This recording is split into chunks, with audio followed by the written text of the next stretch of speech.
México tiene una gran diversidad de plantas y la milpa es mucho más que un ecosistema creado por el hombre. Es en realidad un sistema de vida con una continuidad histórica que alcanza milenios.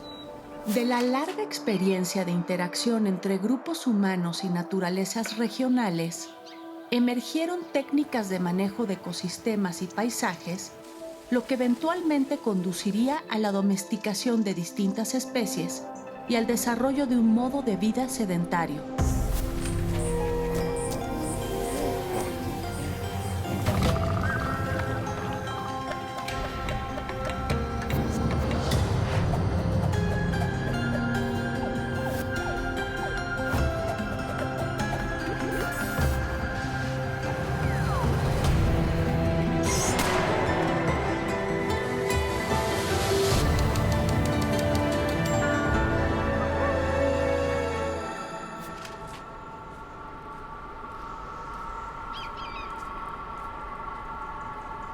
La Cueva del Maíz es uno de los escenarios donde se desarrolló por primera vez la agricultura en Mesoamérica. Es una de las 3 cuevas exploradas en los años 60 por el doctor Richard McNish y en aquel entonces el joven arqueólogo Ángel García Cook, que fue parte del equipo multidisciplinario que excavó y analizó diversas plantas, entre ellas uno de los restos de maíz más antiguos encontrados en México.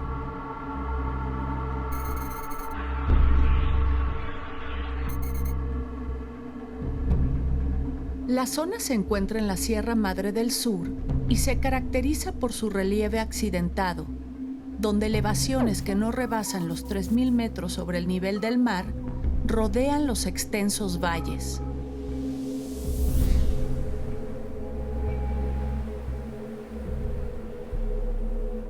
Se calcula que la ocupación humana en este sitio y otros lugares de los valles centrales de Oaxaca puede haberse dado de forma continua desde hace 12.000 años.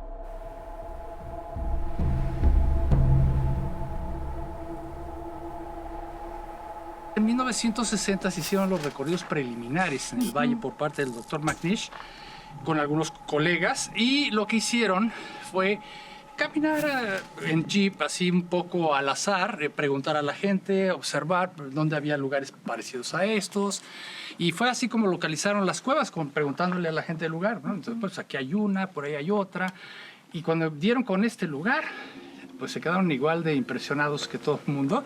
Entonces, como dice el señor, era más amplio el abrigo, 30 metros casi para este lado. Sí, la línea de goteo sí, abarcaba muchísimo exactamente. más. Y entonces se dijo, bueno, aquí parece que hay las condiciones. Claro, había que probarlo con la excavación. Cuando hicieron la excavación, eso demostró con creces que este era un depósito único, ¿sí? Muy pocas veces encontrado en el continente y lo demás es historia.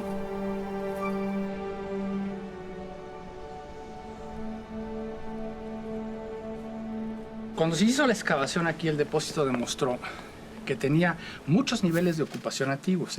Ellos reconocieron 28 zonas, que así les llamaron, 28 zonas en la excavación, que son básicamente lentículas, concentraciones de carbón, ¿sí? Algunos pozos y algunos elementos filtrados, y le fueron llamando zonas y las fueron reconociendo. Pero esas 28 zonas, en realidad son áreas de actividad que se fueron sucediendo desde más de 10.000 años antes de Cristo hasta pues, prácticamente tiempos modernos. Entonces aquí hay restos de más de 100 especies vegetales, ¿sí? Y otras tantas de fauna, ¿no? ¿También? Sí, claro, lo que es los representantes de lo que era la dieta de los antiguos habitantes de este lugar, ¿no? La excavación que se hizo con todo cuidado y que obtuvo todos esos restos de plantas, de animales, venía junto con otras cosas. Venía con los restos de artefactos que estaban asociados a esa explotación. Muy al principio, hacia 10.000 antes de Cristo y esas épocas, lo que había eran tajadores, raspadores, cosas de piedra muy sencillas, ¿verdad? Puntas de proyectil, algunas ya, por supuesto. Y básicamente ese tipo de cosas muy sencillas. Conforme va pasando el tiempo, de 10.000, digamos, a 8.000 y de ahí a 6.000 antes de la era cristiana, se va haciendo mayor variedad en cuanto a los artefactos. Van surgiendo más formas, etcétera. Y ya por ahí de 5.000 antes de la era cristiana ya hay algunas piedras de molienda. Metates hechas con cantos rodados o incluso con piedra caliza, así nada más, y, pam, pam, pam, y con manos para ir trabajando, evidentemente, las semillas. Entonces, está representado la domesticación de plantas. O sea, esas plantas que había antes, que eran silvestres, que se recolectaban y se consumían aquí y aquí quedaban depositadas, van cambiando precisamente por la manipulación humana. Y no todos los lugares tienen representado ese paso, ¿sí? Que es muy fino y muy sutil, pero que es importantísimo en el desarrollo de las culturas y de la civilización en Mesoamérica. Parece ser, hasta donde yo sé, que las curvitáceas, que son calabazas, son las primeras plantas domesticadas hasta ahorita de lo que sabemos. Y ya después viene el aguacate y vienen otras especies y el maíz, ¿no? El maíz, tenemos fechas aquí de 2.500 a 3.000 antes de Cristo, ¿sí? Hay otros lugares que tienen fechas incluso más antiguas en Oaxaca, pero la asociación de tantas especies, animales y vegetales, junto con los artefactos y la antigüedad, esa está mejor representada aquí. Entonces, por eso es un depósito único, ¿sí? Y famosísimo, y bueno, pues va a dar todavía mucho que hablar, yo creo, ¿no? O sea, está vivo, digamos, la investigación en este lugar. Y creo que algo muy importante trayéndolo al presente es que estas especies criollas sobreviven a la fecha y compiten con los transgénicos en las milpas. La milpa viene desde esta época, es una herencia cultural ancestral. ¿Y ustedes la siguen practicando, don Benito? Sí, queremos seguirla conservando porque es importante de conservar nuestras semillas nativas, porque pues, es lo mejor que podemos consumir también. Y bueno, lo que aprendimos de nuestros padres es que, bueno, eran mazorcas seleccionadas que decían nuestros padres, pues estas sirve para guardarlas y volverlas a sembrar, ¿no? Era una forma de ir conservando nuestras semillas. En el pueblo siguen haciendo de la misma manera. Yo todavía el año pasado conseguí semilla de maíz azul. No, hombre, es unas tortillas, pero digo, fuera de serie, ¿no? Porque es muy rica, o sea, buscando las variedades de los maíces criollos. Aparte del maíz criollo, también salen de diferentes colores, salen unos rojitos, unos pintitos, amarillos, o sea, de ese maíz criollo sí salen diferentes colores, ¿sí? Y el transgénico no, ese es un solo color, y nada más, y el criollo, ese sí. Y en todos los pueblos de acá de alrededor aún siguen conservando ese maíz criollo.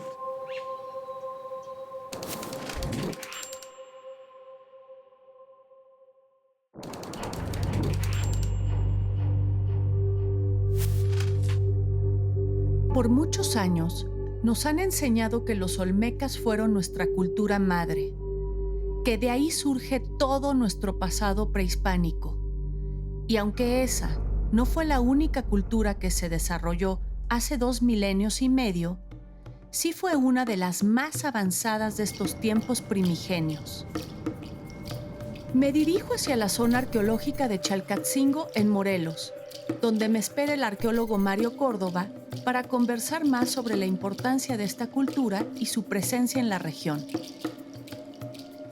Hace 2.500 años, se forjaron distintas regiones mesoamericanas que establecieron las vías de comercio necesarias para el intercambio de diversos productos. Fíjate que vine a visitarte, Mario, porque pues quisiera como ampliar un poco más el tema de los olmecas y que no se tenga la idea que únicamente está esta presencia del estilo en la costa del Golfo.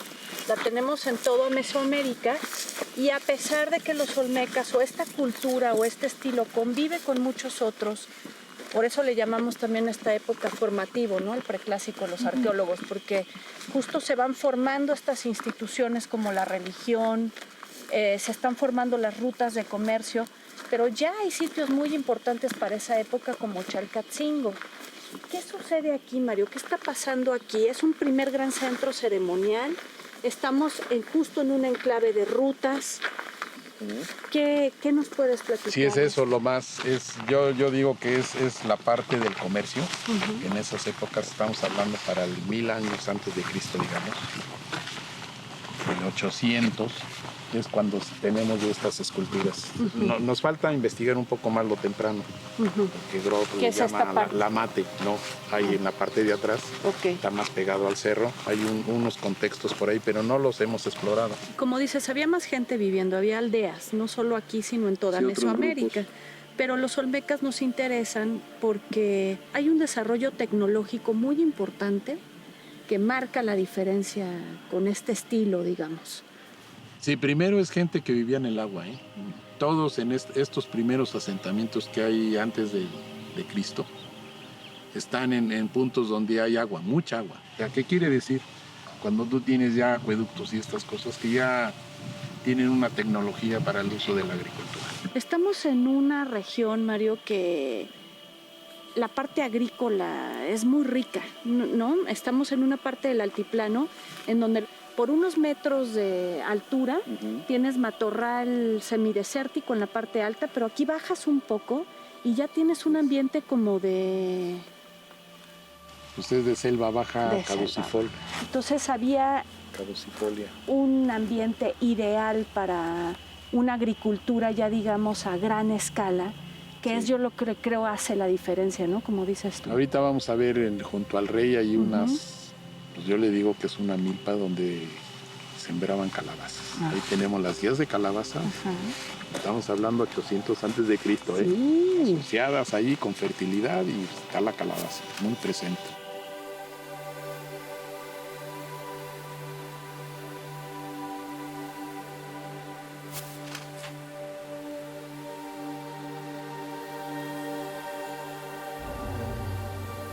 Estamos frente a un elemento olmeca Y mira de qué tamaño.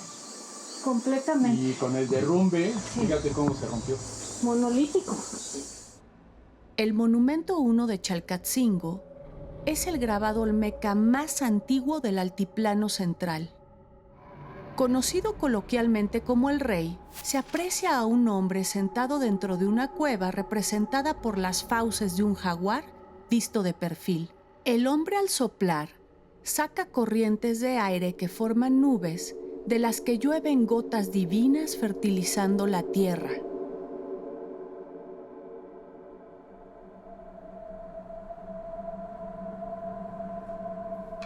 Entonces, pues es este discurso que dices, ¿quién es este señor tan poderoso que hace que llueva? Y si llueve ya vamos a sobrevivir, ¿no?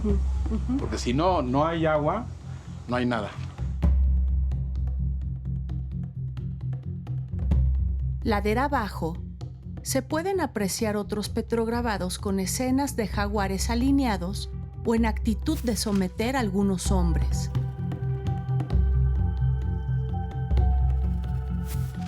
Aquí conversamos sobre la posibilidad de que estos jaguares representen un linaje y la importancia de estudiar estos símbolos como parte de un estilo olmeca que se dispersó por toda Mesoamérica.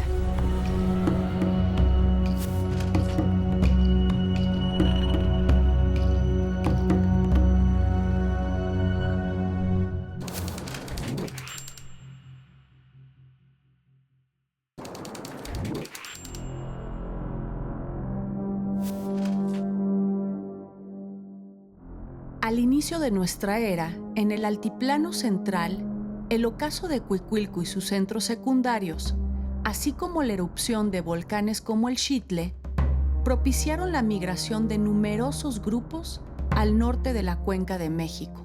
De esta manera, las 3 pequeñas poblaciones asentadas en el valle se transformaron en Teotihuacán.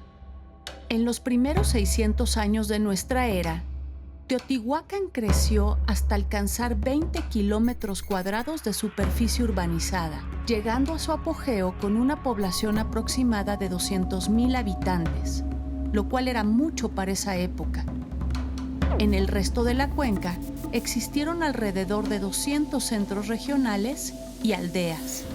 Voy en camino hacia esta antigua ciudad prehispánica, en donde la arqueóloga Yuli Gazola se encuentra investigando en La Ventilla y ha encontrado datos sorprendentes. El barrio de La Ventilla es uno de los ejemplos de desarrollo urbano que se construyó alrededor de la ciudad, como Atetelco, Tepantitla, Tetitla y otros complejos que fueron ocupados más bien por distintas clases de artesanos que mantenían el status quo de la ciudad. Tenemos barrios teotihuacanos y también barrios extranjeros, ¿no? Los extranjeros, algunos del Golfo, de Michoacán, del occidente. No solamente estas excavaciones en La Ventilla permitieron definir lo que era un barrio, pero también adentro del barrio cuál era la organización. Planteo unas hipótesis en cuanto a este conjunto. Ajá. Que empecé a excavar en el 2021, el año pasado, ¿no?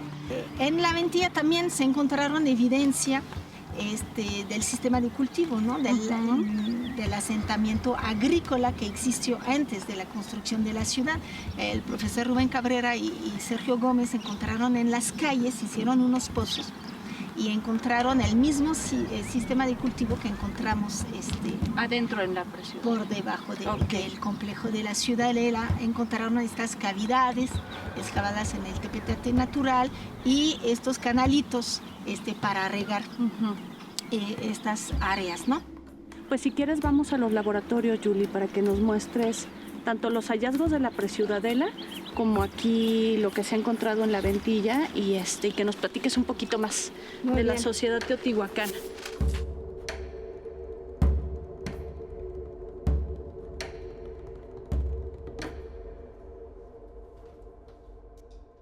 Entonces tú tienes evidencia en La Ventilla de esto mismo, de aplicación de cinabrio sobre los entierros, Julie. Sí, Qué interesante. Mira, en el conjunto se liberó el año pasado una plaza. En torno de la plaza había tres templos, tres grandes templos. En el centro de la plaza un altar. Inmediatamente al noroeste del altar se localizaba este entierro que estaba sellado con el piso de la plaza.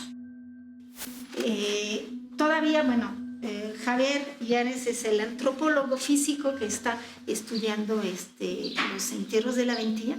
Apenas empieza el estudio de este entierro. No son solamente estos huesos, sino hay otros en la caja. Y entonces, pues, su estudio es muy importante porque nos va a dar mucha información en cuanto a los ocupantes de este conjunto. Nos va a hablar del tratamiento mortuorio del individuo que está a veces asociado con su rango.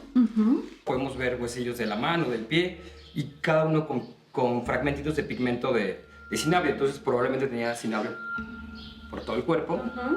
Y bueno, el indicador de la gracilidad del fémur y sumado a la apófisis mastoide del cráneo nos podría sugerir que es probablemente femenino, muy probablemente femenino.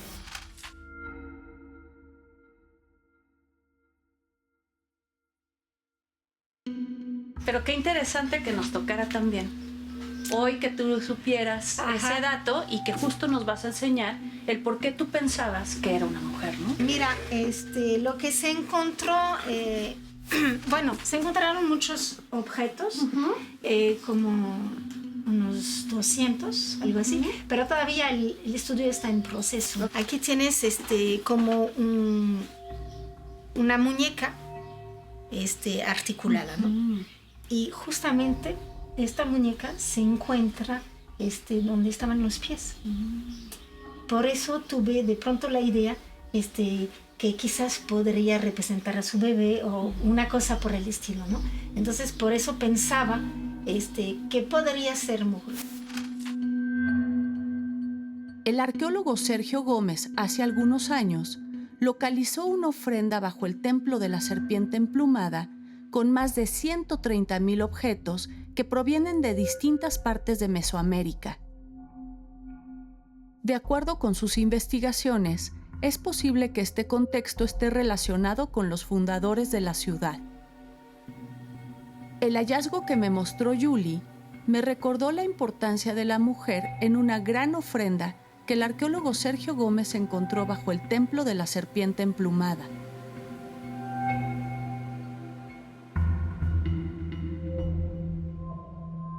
La noche del 2 de octubre del 2003 descubrimos una oquedad que se hizo por las fuertes lluvias que habían ocurrido en esos años.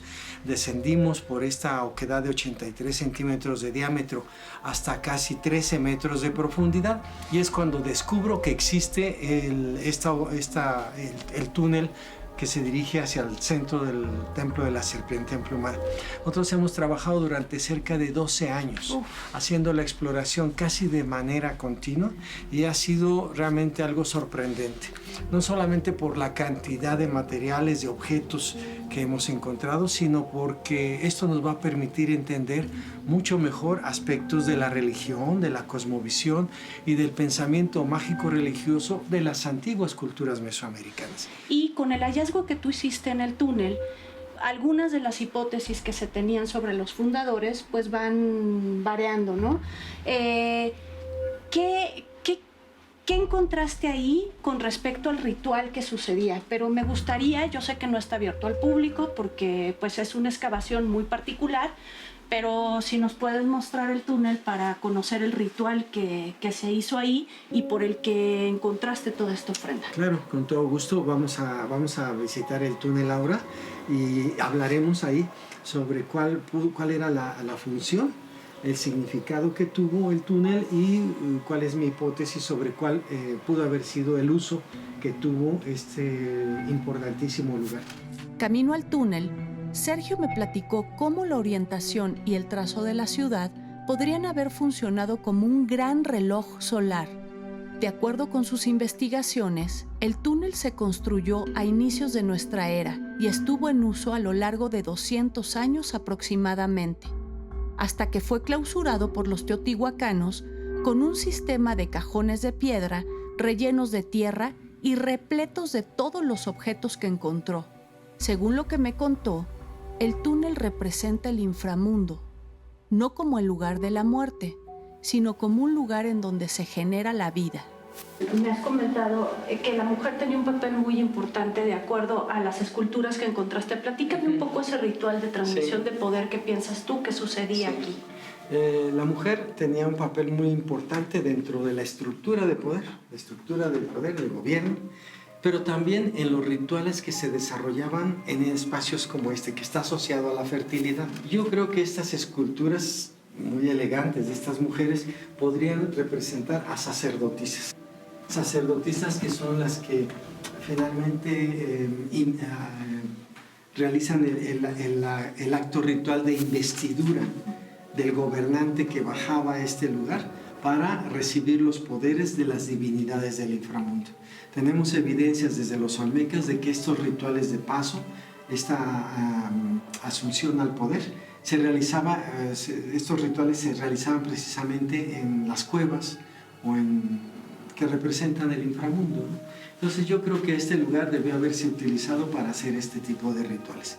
Y lo dejaron representado con estas esculturas que se representan en posición de pie, con los ojos, la boca abierta, para indicar que son seres vivos, ¿no? Que son los que se encargan de mantener el orden del universo. Estamos también trabajando sobre otra hipótesis de que probablemente también estas esculturas y la escultura masculina podría ser la representación del maíz joven, y estas esculturas de mujeres, sus ayudantes, ¿no? Las mujeres que lo ayudan a vestirse, lo alimentan, en fin. Al otro lado del túnel, en el lado debió haber estado otra escultura. Esa escultura solamente le encontramos dos fragmentos, el pie aquí, ¿qué es el pie? Y la pierna a 100 metros. Eso indica que cuando entraron la destruyeron ellos de una manera muy violenta y nada más dejaron el pie, la pierna a 100 metros, algo estaba sucediendo y por alguna razón destruyeron esto que era probablemente la representación en piedra del poder, ¿no? Del gobernante anterior, no sabemos, todavía estamos trabajando sobre eso. Pero sí fue muy interesante el localizar estos fragmentos Estaba yo en la oficina y de pronto revisando el pie, me acordé que había salido el otro pedazo, le digo a mi ayudante, tráemelo, y embonaba perfectamente. Desafortunadamente no está lo demás, nada más están estos dos pedacitos, ¿no? Pero son muy significativos, por eso es que nosotros tratamos de llevar a cabo la exploración y hacer todo el registro de la mejor manera, porque al unir, como en este caso, los fragmentos de este gran rompecabezas, es como uno puede finalmente lograr armar esta historia que intentamos reconstruir de lo que pudo haber pasado, de lo que pudo haber simbolizado, en fin, de lo que fue nuestro pasado prehispánico.